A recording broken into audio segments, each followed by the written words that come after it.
Are you ready? Podcast going way up. Welcome to the 6th episode of Sideline Saturdays. I'm your handsome and lovely host, Jelani Smith, 19 years old, communications major out of South Suburban College. Before I say handsome and before I say lovely, I probably should put a picture of me up on YouTube or something so that people can see what I'm talking about, because I can't just come in here talking shit and I ain't even got no pictures up of me. I just got a picture of Muhammad Ali and James Baldwin, which is an incredible picture. I love that picture. Is going up like to the day I die. That picture is going to be up there on my shows. But I need to put a picture of me along with it too. That would be dope for real. Anyway, 6th episode of Sideline Saturdays, and I'm so excited and happy because there's been a void in my heart for like a few months now, like just a burning sensation in my chest because the NBA hasn't been on, and it finally came on this week. And it's so exciting because there's multiple title contenders. Usually over the past about what I would say probably 3 years, it's been Warriors, Cleveland, and then maybe another team that could possibly dethrone the Cavaliers. But to be honest with you, really not. Last year was a little bit different because you didn't know who was coming out of the Eastern Conference, and ended up being the Raptors, and they ended up winning the championship. But most of the time in the NBA over the past 3-4 years, you've been able to tell exactly who was going to come out of the East, who exactly was going to come out of the West, and there wasn't much shock value to it. This year, there's legit title contenders planted all around the NBA this year. So I was so excited. And the first game that came on was, of course, because, you know, the NBA, they smart, they know what they're doing, they know how to get their ratings up. Clippers and Lakers, and I watched that entire game, and I was impressed on both sides, to be honest with you. Not just the Clippers. I was excited with the Cavaliers. The Lakers as well. I'm going to get to that, give you a little breakdown, give you the details that I got from that matchup and what you can get out of the first game, because it only was the first game of the season. There's not too much you're not going to be able to tell who's better than who just based off one game, because there's a lot of growth to be had with this. But I'm going to give you guys a little breakdown on what I saw for this first game, as well as telling you guys about the young stars in the NBA that showed off this past first week in the NBA. Not just Zion Williamson will I be talking about, because there's so much great young talent in the NBA that needs to have some light shed on them. And we're going to get to all that. All NBA for Sideline Saturdays today. We'll be right back with the first segment, LA Clippers versus LA Lakers.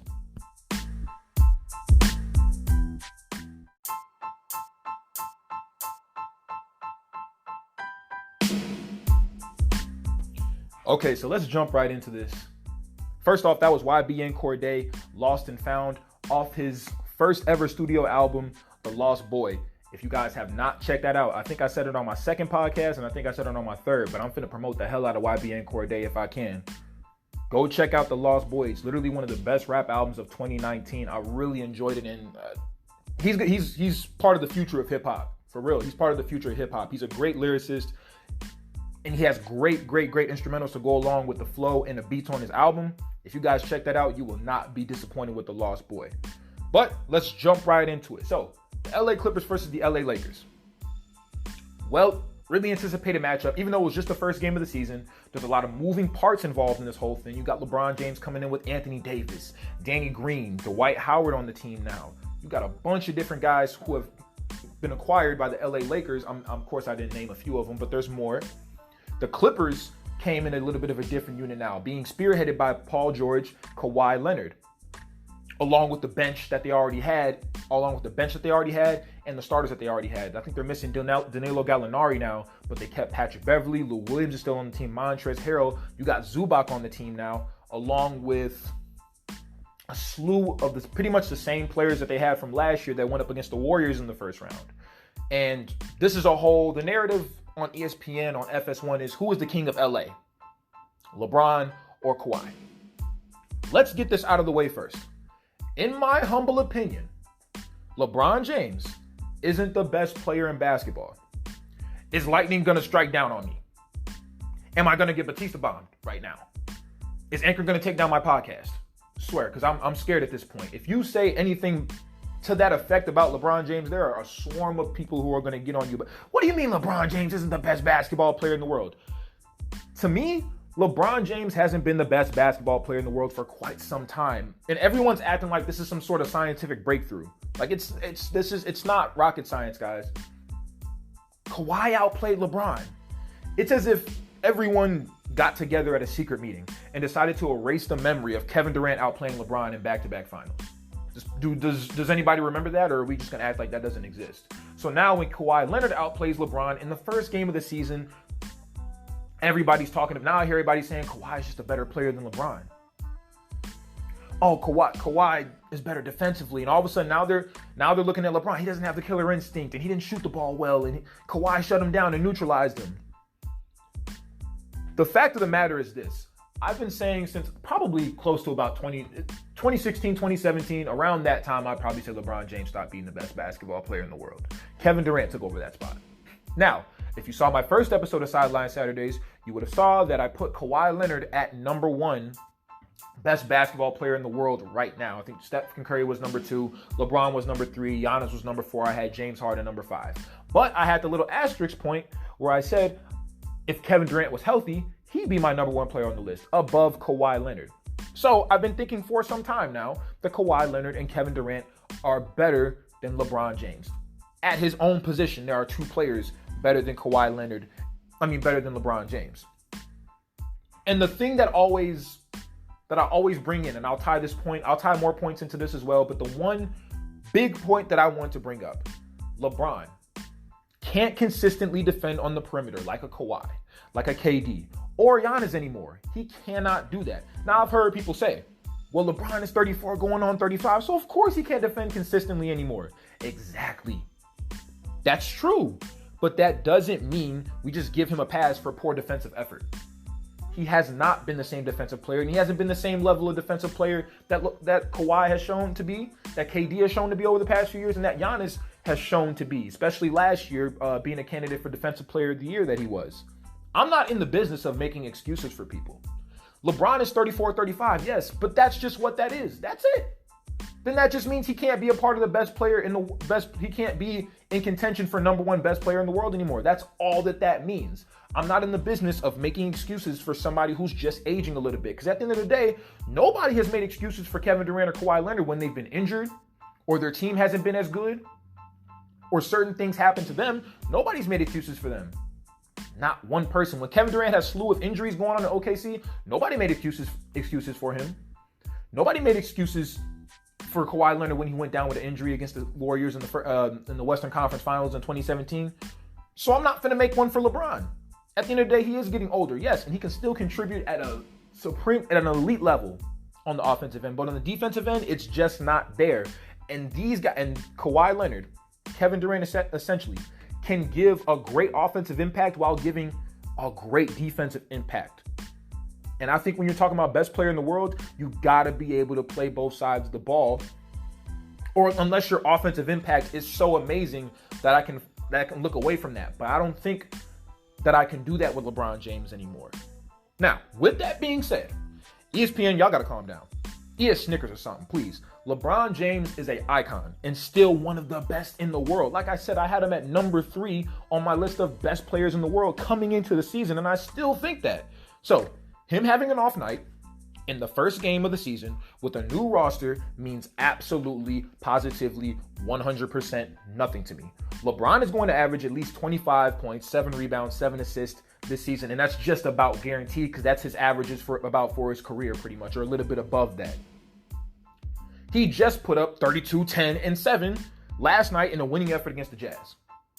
So everyone, please calm down about LeBron James. Everybody, don't. He doesn't need to be playing point guard, and especially that one. That one kind of makes me mad a little bit. LeBron's been playing point guard his entire life. No. He's a point guard. Come on, y'all. He's a point guard. He brings the ball up. He initiates the offense. His usage rate says that he's a point guard pretty much. He is a point guard. Now, back to the first game between the Clippers and the Lakers.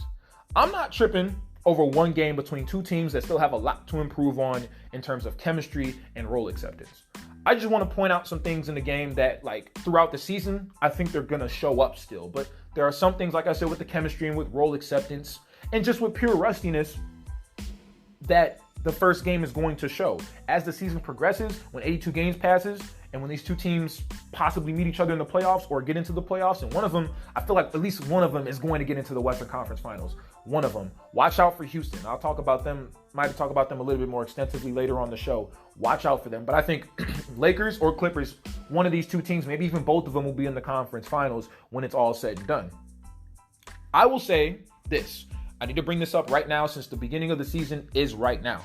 I will say that the Clippers have been my favorite to win the title since Kawhi and PG landed on the Clippers. I'm not a bandwagon. Just because the first game went by and I saw the Clippers beat the Lakers by 10 does not mean that all of a sudden, well, I'm going to change my... No. From the time that I heard, which was at 2 o'clock in the morning, that Kawhi Leonard and Paul George were both going to be heading to the Clippers, I said the Clippers are my favorite to win the title.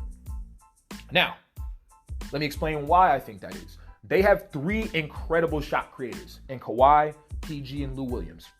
All 3 were in the 80th percentile or above in pick and roll offense last year, so pick and roll scoring. And all 3 were top 3 in pull-up shots. And these are not just one dribble pull-up jump shots. These are, I make a move on somebody, I get one dribble, hard dribble, and I pull up for a shot. Top 20, both in pick and roll and in pull-up jump shots. That bodes well. At the end of the day, I say this. One of the most important players you can have on a championship team or any team is the guy who can get his own shot for himself. That's one of the most important players out on the court. The guy that you could say literally, toss him the ball, everybody get up out the way. I don't need a screen. I don't need any play design run for me. Just give me the ball. I'm going to go one-on-one with my defender, and I can get a bucket out of that. One of the most important players in the game, I promise to you. Now, they have 3 incredible shot creators, like I just said. On top of that, you have an incredible bench. You have 3-time Sixth Man of the Year, Lou Williams, who averaged 20 points per game last year and is a proven clutch shot maker, along with Montrezl Harrell, who averaged 16 points a game and 6.5 rebounds, to go along with JaMychal Green, to go along with not Landry Shamet, but basically them 3 guys right there, just them, that's an incredible bench. And actually, the Clippers outscored the Lakers 60-19. You're not going to win many games, Lakers, if your bench is being outscored by that much. On top of that, the Clippers have a slew of great defenders. You're talking about Paul George, Kawhi Leonard. Just them 2 names right there being on the same team, that screams lockdown. But then I tell you Patrick Beverley, who's one of the most tenacious defenders, probably the most tenacious defender at his position, and Montrezl Harrell, who gives a ton of energy and blocks shots on the defensive end of the court. Now, in terms of the actual game, getting into the breakdown of the game, a little bit of the details that I saw. This game didn't start off well for the Clippers. It started off a little shaky. It seemed as if the Lakers were taking up the entire half court on defense. When you have JaVale McGee, Anthony Davis, and LeBron out there, there isn't going to be a whole lot of space in the half court. The Clippers were having trouble finding any kind of space to get shots off because the Lakers were playing with energy on defense, playing with a lot of energy on defense at the beginning of the game. Really in the first quarter, they played with some great energy, getting a lot of block shots, manning up, really walling off these guys and cutting off spaces. If you see Lou Williams and Kawhi Leonard in the first quarter of the game, they had a lot of trouble. It seemed like they had nowhere to go. Every shot that they were taking seemed like a fadeaway or a tough contested mid-range jump shot. And that's a small little microcosm of the potential that the Lakers have on defense. With all that length on the court and all that, and you put in the defensive effort with it, they can be a really good defensive team. But this is why I say shot creation is so important. Kawhi Leonard erupted for 7 straight points in the middle of the first half. Go back and look, 7 straight buckets. And these are not like pin downs. These are not set scheme plays. These are, I'm finna go one-on-one with my guy, post-ups, pull-up jump shots. I'm gonna make a boom, boom, boom between the legs, crossover, one dribble, pull-up jump shot. Them type of buckets. He gave the Clippers a lead that they wouldn't relinquish for the rest of the game pretty much. Now, having someone who you can hand the ball over to with confidence when your team needs a bucket, is so important in the game. It's so important. Guys like Kawhi Leonard, James Harden, Kyrie Irving, Kemba Walker, Damian Lillard, the list goes on and on and on, Stephen Curry. Guys like that who can get their own shot. And Kevin Durant. Guys who can get their own shot at any point. It means everything for a team, because sometimes you have no other choice. Your sets aren't working, your scheme plays aren't working. You need to go back to old-fashioned pickup basketball. Give me the ball, I need to go one-on-one. You saw it with KD on the Warriors for the last 3 years. There are times when the Warriors offense got a little stagnant. They couldn't get any good shots. Even if they were getting good shots, they were just missing. We could just toss it over to that machine over there, Kevin Durant, in the post. We can give it to him at the top of the key. He's going to get us a good shot, and it's probably going to go in. When you have a weapon like that on the basketball court, it makes your team hard to stop, because that one guy cannot be stopped, meaning he can score efficiently from any spot on the court. That is a hooper right there. That's a guy that's pretty much needed on every team for the most part. You need a guy who can go out and go get you a bucket when the buckets aren't to be had out there. One of the issues that I have with the Lakers don't seem to have a lot of perimeter shot creators on their team.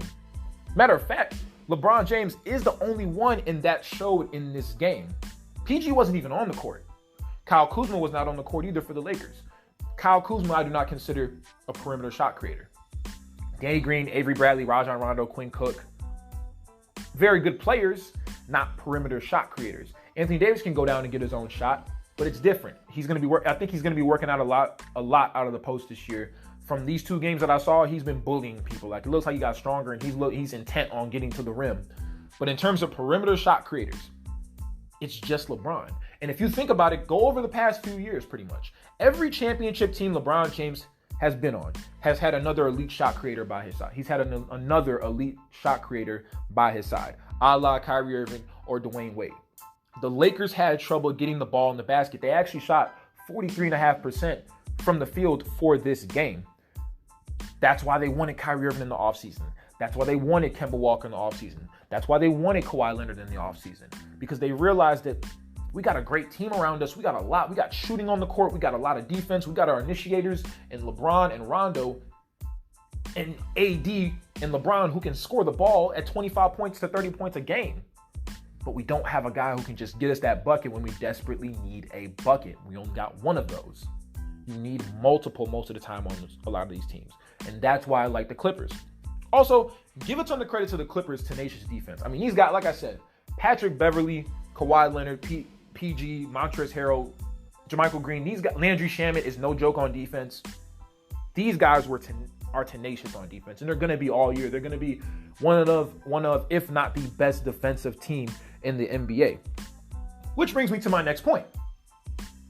I don't think the star of that game was Kawhi Leonard, who had 30 points on 10 of 19 shooting, or Lou Williams, who had 21 points on 8 of 14 shooting, or even Montrezl Harrell, who had 17 points on 7 of 11 shooting. The star of the game to me was Patrick Beverley, who ended with 2 points on 1 of 7 shooting. Tenacity, heart, energy. Patrick Beverley was all over the court like a fly. He defended LeBron on multiple possessions in the post.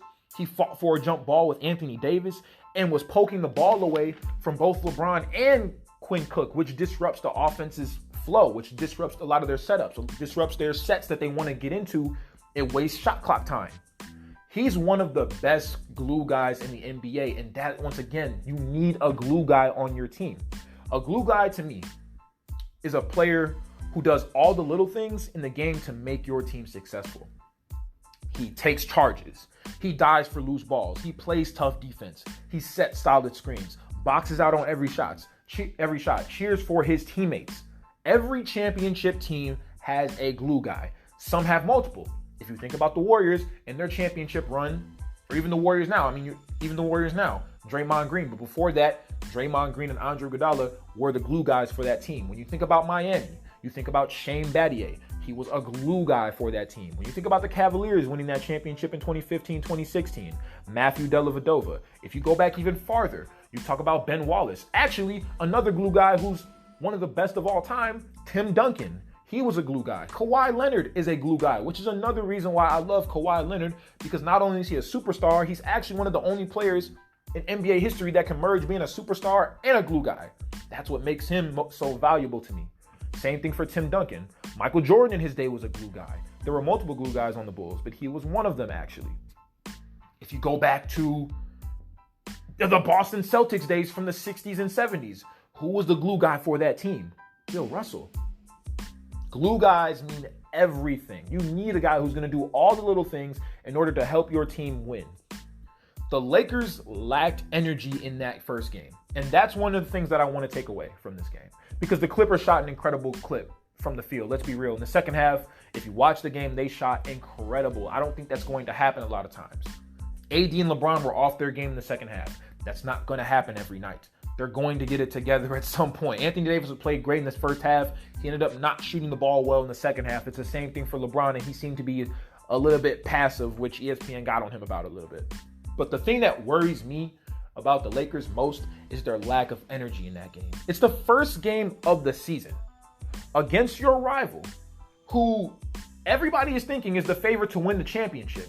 You're at the Staples Center. You have a chance to make a statement, and you come out and you're flat after the first quarter.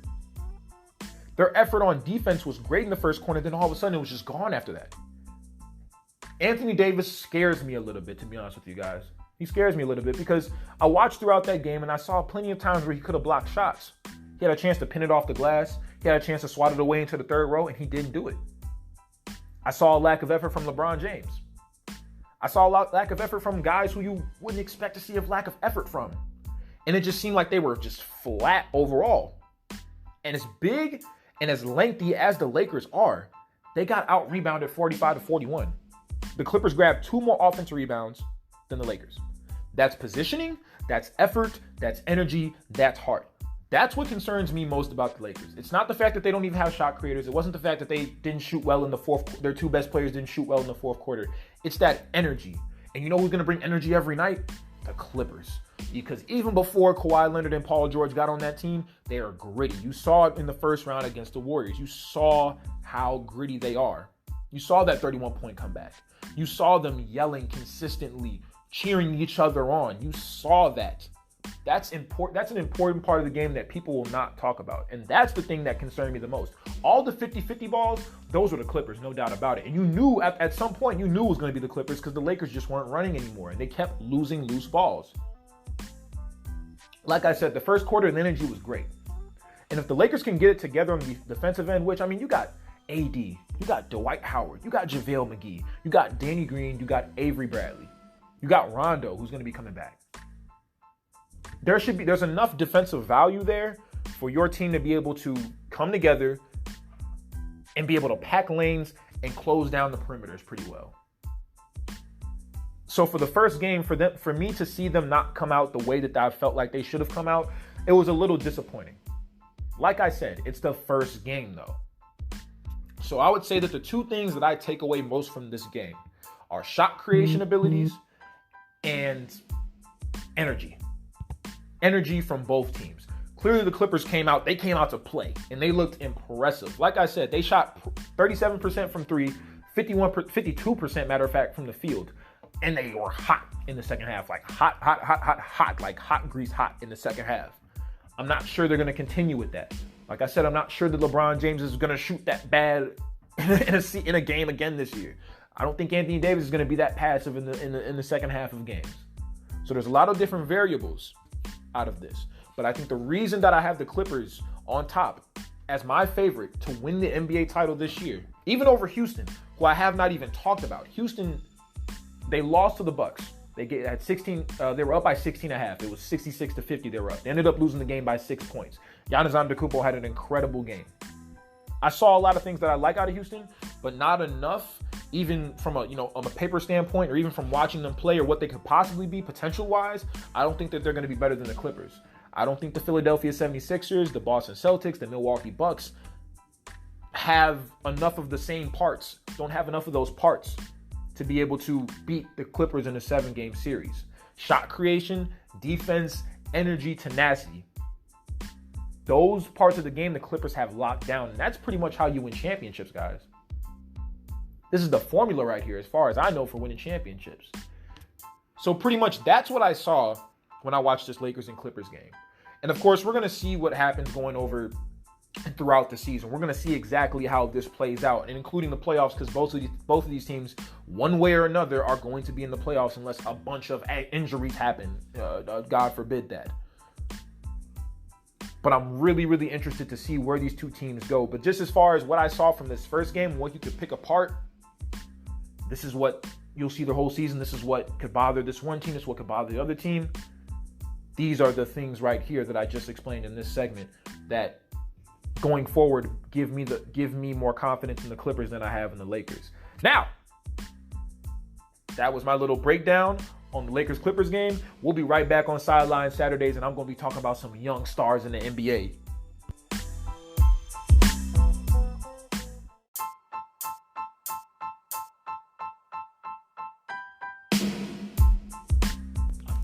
Yo, we back on Sideline Saturdays.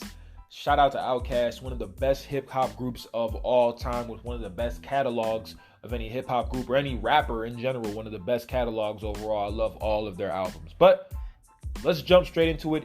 Young stars in the game today. So, everyone has been talking about Zion Williamson obsessively, and it's a little understandable. He was one of the best players in the preseason. And I can already smell them stank faces. Well, it's not preseason. What do you expect? It's just preseason, or it's just summer league. What are you going crazy about? To be real with you guys, preseason play, your star quality translates over from preseason play over to regular season. Preseason is just not like, oh, well, any person can just drop 40 or this, however much in preseason and look good doing it. No. When you play well in preseason, especially when you're a rookie coming in at just 20 years old and doing what he was doing, you gotta be excited. ESPN was excited. Articles were excited talking about this guy may be bigger than both Michael Jordan and Michael Jackson one day. I saw that article. And let me get in on Zion Williamson just a little bit before I talk about these young stars in the game. There's not too many athletes on the planet with Zion Williamson's athletic profile. 285 pounds with a 45-inch vertical. In terms of like other athletes on the planet, the ones that come off the top of my head, maybe Jadeveon Clowney or Myles Garrett. And those are football players. I remember before he ever suited up for the Pelicans, there were analysts on ESPN, on FS1 talking about there's going to be guys bigger and jump higher and more athletic. There's going to be guys who are bigger, stronger, and more athletic than this guy. I'm sorry. Nobody has the athletic profile that Zion Williamson has. Nobody is that big in terms of weight, that size, and can jump and run like that. There's no one with those exact measurements. Not one person in the NBA. And it showed a little bit in preseason when he was able to get off against some NBA quality competition. But there is so much young talent in the NBA. And they have and some of the talents we're going to name, they have a chance to be a Hall of Famers one day. They have a chance to be in the Naismith Basketball Hall of Fame one day. And let me preface by saying this. The world we live in today is a microwave society. The internet is super fast. TV, you can flip channels just like that. You can get on Uber right now and your Uber ride will be right. You can order an Uber and it'll be right there in about 2-3 minutes. It's a very, very fast society. People live fast. And it's the same thing in the NBA. That trend has been happening in the NBA now for years. If you don't come in your first year and you don't play as well as like a Luka or a Ben Simmons or a Donovan Mitchell, you could be used as trade bait. Or if you don't come in playing up to expectations, these teams will use you as trade bait. Instead of taking the time to develop you into the player that they want you to be later on in your career and meet all of your goals and expectations, they instead will put all the blame on you and then use you as trade bait. And I love what Draymond Green said. Teams need to be taking more responsibility for draft bust, for overall development of a draft bust. So when something doesn't go right with a young player and you draft him high in the draft, it's not just on that young player. It is on trainers. It is on the development. It's organization putting the teams around them in order to succeed. You cannot expect a player to be the player that you want him to be in his first, second, or even third year in the NBA. Brandon Ingram is not going to be Kevin Durant right out the gate. So when people were getting on Brandon Ingram last year for not being that second star that everybody wanted him to be, I was looking around like, what are you guys doing? Like, what are you guys talking about? He's so young. He's just really starting in the NBA, and you guys are expecting him to average 25 and this, that, or the third. It doesn't happen that way. I think Brandon Ingram's going to be a superstar in this league one day. It just does not have to be now. And it's the same thing with Jason Tatum. Let me get off my rant a little bit. Let me get into these young stars in the NBA. So let me go with my first two. Trae Young and Luka Doncic. And I hate to pair people up like this because you don't want, the whole Magic Johnson, Larry Bird thing. You know what I'm saying? Like, not that I'm saying Luka Doncic and Trae Young or Larry Bird and Magic Johnson. I'm saying, like, you don't want to do too much of comparing two players or aligning two players' careers together. You don't want to do too much of that. But unfortunately, in the media era, narrative era, I should say, since these two guys were traded for each other on draft night, they're always going to be synonymous with each other. You won't find a lot of guys who have more skill or feel than Trae Young or Luka Doncic. I promise. I promise you, y'all. I went through this today. I can't name 10 players more skilled than Trae Young or Luka Doncic. I can't name 10. Right now, playing in the league, right now, I cannot name 10 players who are more skilled. Skilled, meaning shooting, passing, dribbling, overall feel with the game, your footwork, your separation moves, your reads out of the pick and roll, your ability to hit people on target, your dribble pass, like your ball handling moves, all that. ISO moves, crafty finishes around the lane. I can't name 10 players more skilled than these two. Luka is 20 years old. Trae is 21 years old. Luka in his first two games this season. First game, 34 points, 9 rebounds, 3 assists on 12 of 19 shooting from the field. Then just had 25, 10, and 10 on 10 of 19 shooting against the Pelicans. He plays as if he's seen every little situation on the basketball court. And I think him playing in Europe for so long, being a professional for so long, and getting the development, and then coming over to the NBA, he's seen a lot of this. So it's looking like it's in slow motion for him. Trae Young was a little bit of a different story coming into the beginning parts of last season. Luka got out the gate hot. Trae Young, exact opposite. Cold shooting most of the season until the second half of the season came around and he started lighting it up against good teams too. His passing, it had always been there. And to be honest with you, Trae Young is one of the best passers in the NBA. Literally, probably a top 5 passer in the NBA, if I'm being honest with you. Averaged 8 assists last year, 19 points a game on 42% shooting. Like I said, his shooting didn't come around to the second half of the season. Then you started to see him pulling up. He always had the confidence on him, and just that the shots were not falling. All of a sudden, the shots started falling, and people were starting to see like, ooh, like wait a second. Luka, it seemed as though I'd been in a landslide for Rookie of the Year. Now all of a sudden, people were looking at Trae Young a little bit different. Ultimately, Luka won. But Trae Young showed his stripes.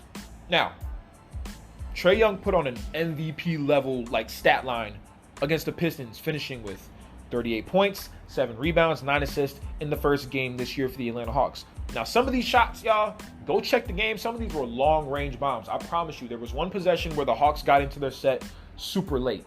DeAndre Bembry is dribbling the ball across the court or across the half court, like sideline to sideline sort of thing.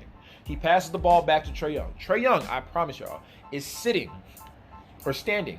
at the edge of the logo, not the side logos. I'm talking about the half-court logo. He's about the edge. So that's about 35, 40 feet, more like 40 feet. Without dribbling, he just shoots the ball and makes it. And I'm like, oh, my Lord. I was like, there's not too many dudes who will even take that shot. There's about 7 seconds on the shot clock. So we had a little time to make a move if he wanted to, but he just decided, fuck it. Like, I don't need no more time. I can just shoot it right now. That's where the Steph Curry comparisons come from. I don't see Steph Curry. When I think about Steph Curry, I think of literally the greatest greatest shooter of all time. And the thing that separates Steph Curry from a Damian Lillard or Trae Young or some of the other great shooters in the NBA is the fact that he's taking the same shots that they do, but he hits them at an even higher clip. He hits at about 43 to 45% from the field. That's inhuman. Dame Lillard is more about 37%, 36%, 35%. I feel like Trae Young is going to be somewhere in that range as well. So he reminds me more of like a Damian Lillard, Steve Nash hybrid. Now, Trae Young and Luka Doncic. Another 2 pair of guards, Zach LaVine, Devin Booker. It's not very often that you get a player who's had multiple seasons averaging 25 plus per game by the age of 23. Guys who do that normally end up getting a special spot in the Naismith Basketball Hall of Fame. I don't know if Devin Booker's going to get there, but he's on track to one day possibly get there. I think Devin Booker unfairly gets a bad rap for having dead stats, as they call it. So dead stats are like empty stats, basically. So you get big numbers, you put up big numbers, but your team loses. It doesn't equate to winning. Let me run you guys some stats like I so love to do. In 2015-2016 was the year that Devin Booker came in. That year, the Suns were 24th in team defensive rating. So not good. Translation. Now, that's 2015-2016. Obviously, Devin Booker wasn't Devin Booker at that time. He had just come in. He was filling in a smaller role. The next year, he became more of a primary scoring option on the team. And then in the years following, up until now this year. The next year, 2016-2017, the year that Russell Westbrook won MVP, they were 28th in defensive rating. The next year after that, they were dead last in team defensive rating. Last year, they were 29th. There are 30 teams in the NBA. On top of that, they are a fast-paced bunch. They get up and down the court very fast. So last year, they were 12th in pace. But the year before that, they were second. The year before that, they were second. The year before that, they were fourth.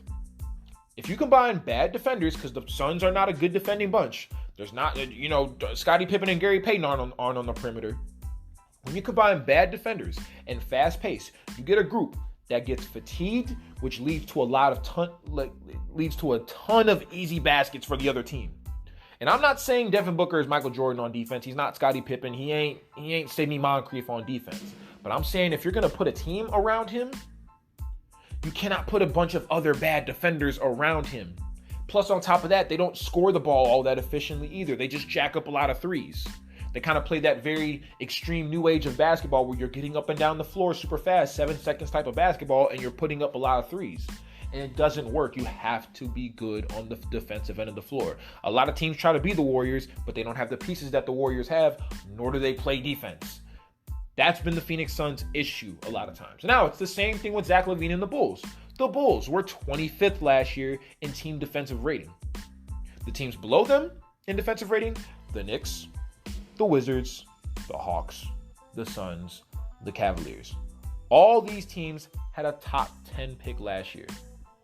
Well, except actually the Phoenix Suns because they traded away their 6th overall pick. Go figure.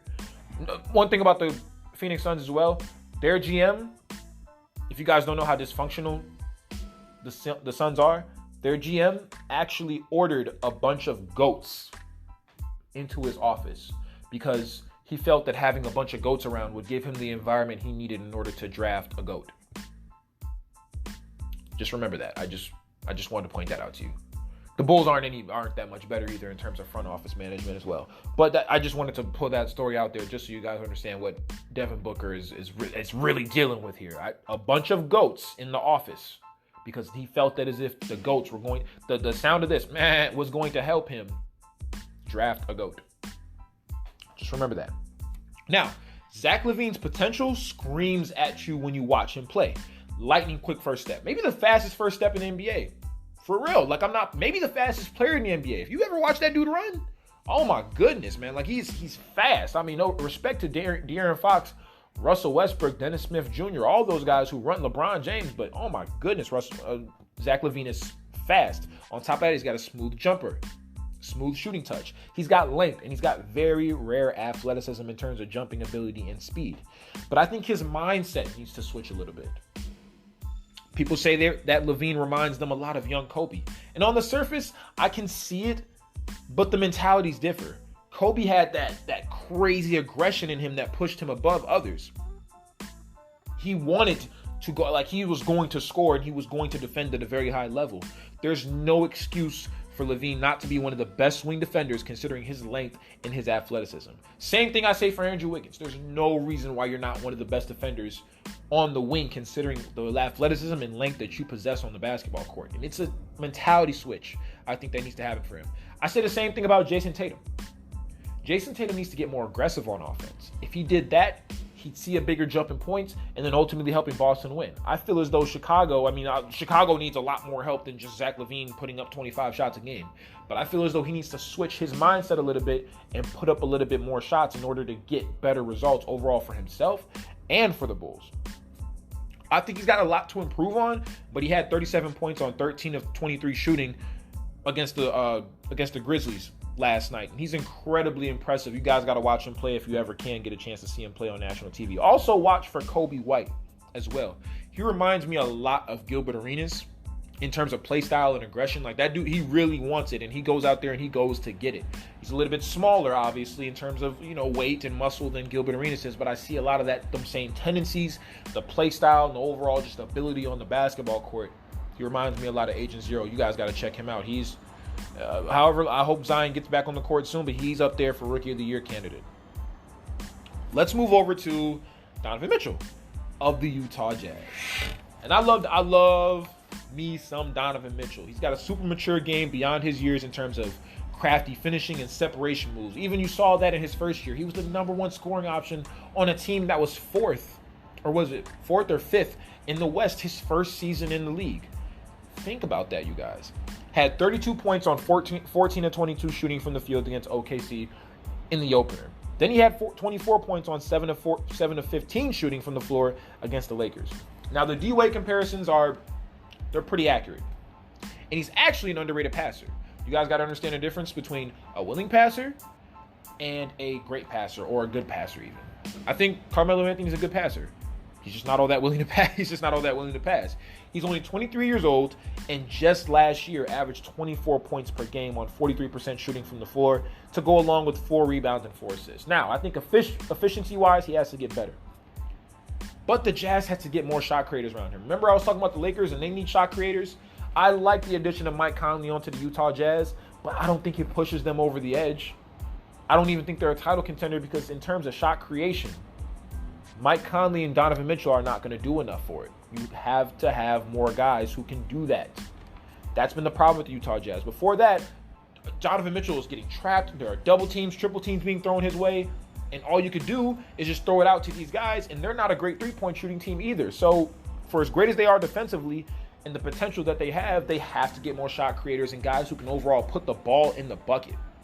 Now, Donovan Mitchell lost the Rookie of the Year to Ben Simmons in 2017-2018.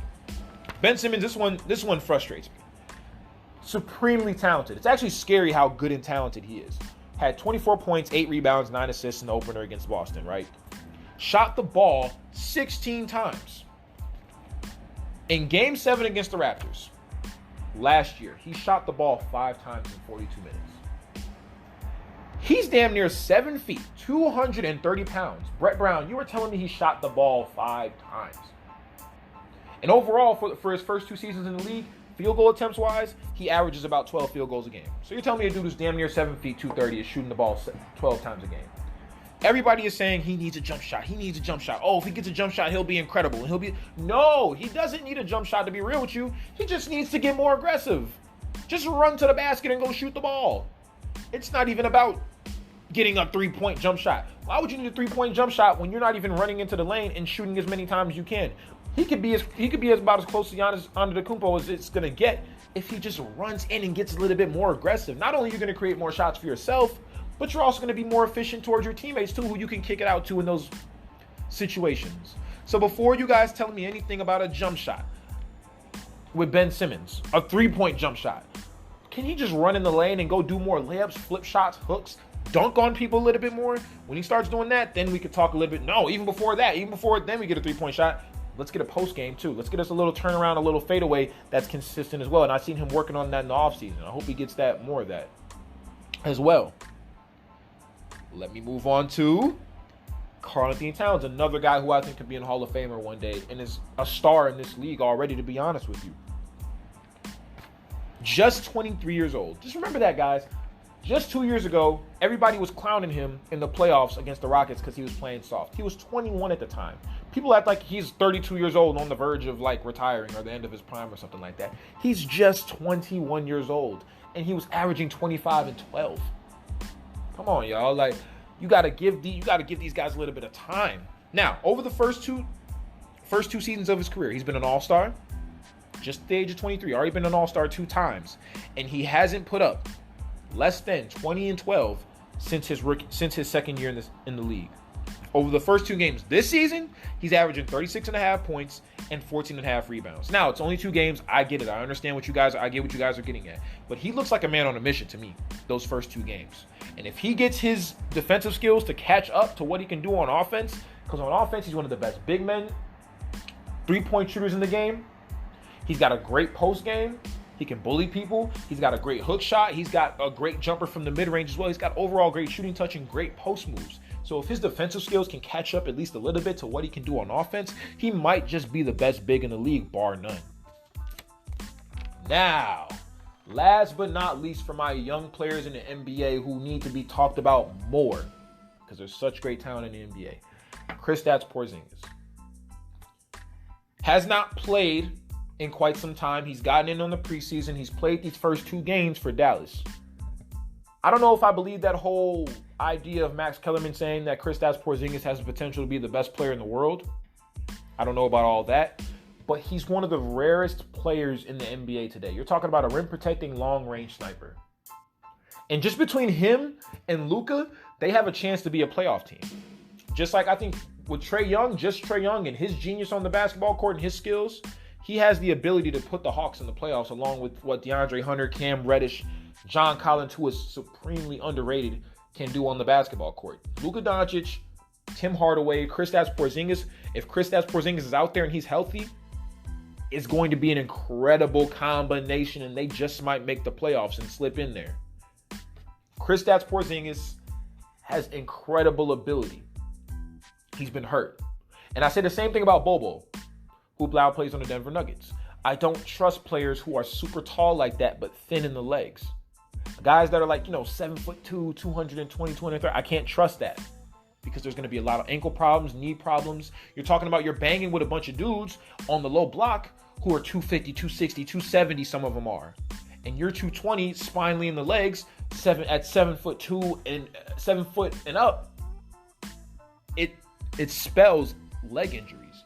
But if Kristaps Porzingis can stay on the court and be the player that I think he can be a top 10 player in the NBA, top 5 player in the NBA. I don't know about 1, but for sure can be a top 5. And can be one of the most dominant presences on defense and on offense. And you could see a little bit of them glimpses in these first 2 games for Dallas this year. So he can keep that going.